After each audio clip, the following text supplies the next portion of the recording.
তাদেরকে আমাদের যুবকদের মাথার উপরে রেখে যুবকদেরকে মূল স্টিয়ারিং দিতে হবে, তাহলে এই দেশ এগিয়ে যাবে।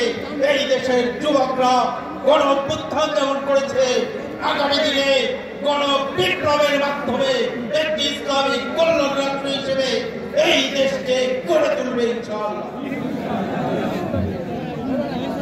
জাতীয় যুব কনভেনশনের এই পর্যায়ে গুরুত্বপূর্ণ বক্তব্য নিয়ে আসছেন ইসলামী আন্দোলন বাংলাদেশের মোহতারাম সহকারী মহাসচিব মুফতি সৈয়দ এসাক মোহাম্মদ আবুল খায়ের।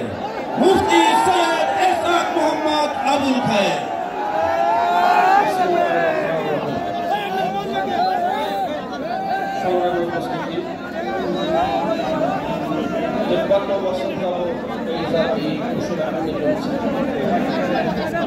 বিশেষ করে গত 15 বছর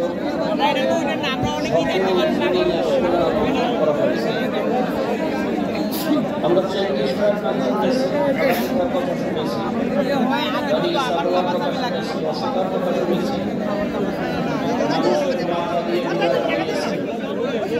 আমরা আবুদের নমরুদের কথা শুনেছি, কিন্তু দেশের স্বার্থ বিক্রি করে ক্ষমতায় যাওয়ার জন্য এইভাবে গোলামি চুক্তি করে এরকম কোনো জালেমের কথা শুনিনি।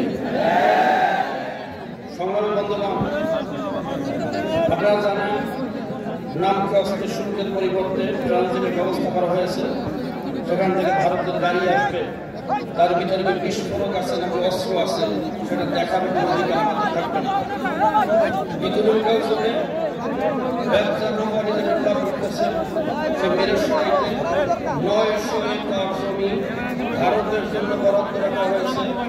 ভারত থেকে 35 মাধ্যমে সেখানে আসবে, সেখানে কি বাংলাদেশ দখল করার জন্য ক্যান্টনমেন্ট করা হয়, নাকি যুদ্ধের ট্রেনিং দেওয়া হয়, নাকি কুকি চিনকে সহযোগিতা করা হয়, সেটা দেখার জন্য আমাদের অধিকার থাকবে না। এরকম ভাবে আজকে পরিবেশের দোহাই দিয়ে বাংলাদেশের পাথর উত্তোলন বন্ধ রেখে ভারতের পাথর আনার ব্যবস্থা করা হয়েছে।